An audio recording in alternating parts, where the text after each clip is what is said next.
Live from the news leader, KWQC TV6 News starts with breaking news. It was August 21st, 1996, when Trudy Appleby went missing.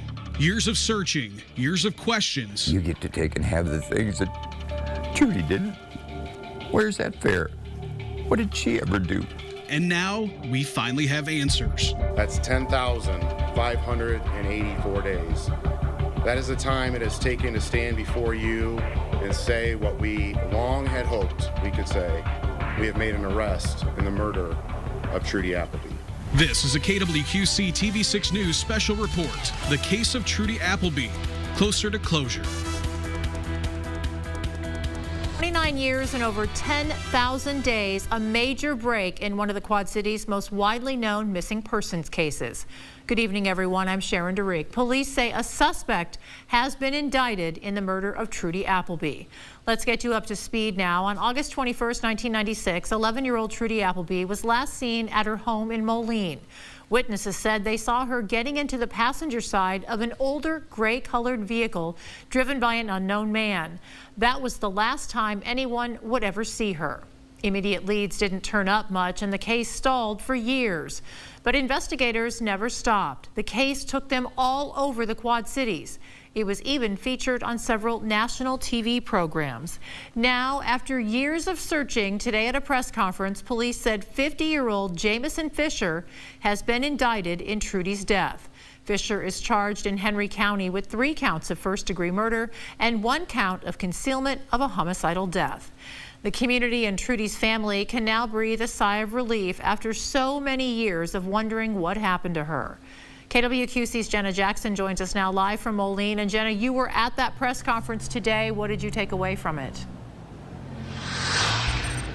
Yeah, Sharon, I mean, I think one of the #1 things that I took away from that is just how involved the Quad Cities community has been between the community, the family, and police. I've got to tell you, that room was packed with so many different people in law enforcement, as well as from both of the state's attorney's office, Rock Island and Henry counties. And the feeling in there was like a good tension, right? You could tell that this was something that they were happy to be able to announce, but the case is not over at this point, and this is just one step closer to closure for the family. So 3 things that I want to point out to you guys. First of all, we now have formal charges. So Jamison Fisher, a couple years ago, was named as a person of interest. He has now, of course, formally been indicted in this murder, the murder of Trudy Appleby. Second, we now know the manner in which Trudy died. The Henry County Sheriff's Office, the Henry County State's Attorney's State Attorney, reading from the indictment, saying that he is indicted in first-degree murder in the strangling death of Trudy Appleby, and that is something that we did not know prior to this. Now, the third really important point is that Trudy Appleby's body has not been found. And so this is going to be a case of trying somebody when they don't actually have a body. That is something that does not happen very often. In fact, that I asked the Henry County State's Attorney about that. This is what Kathy Runte had to say. So this case would actually be the 605th no-body homicide nationally over the years. That by no means makes it common, as you would imagine, but the law allows for it, and we intend to utilize those aspects of the law to continue to advocate for Trudy.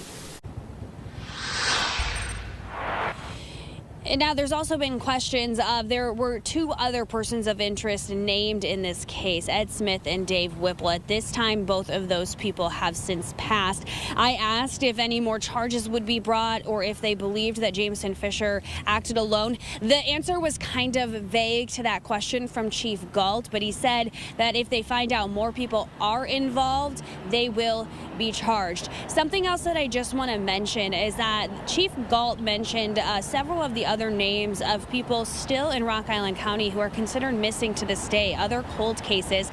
And he made a very strong point, saying that this case, Trudy Appleby's case, shows that they will find you if you know what happened, and they will bring people to justice. So a really big day for this community, especially for the family. I spoke to Trudy Appleby's uncle. We're going to have more on his story coming up at 6, so stay tuned for that. But for now, reporting live in Moline, Jenna Jackson, KWQC TV 6 News.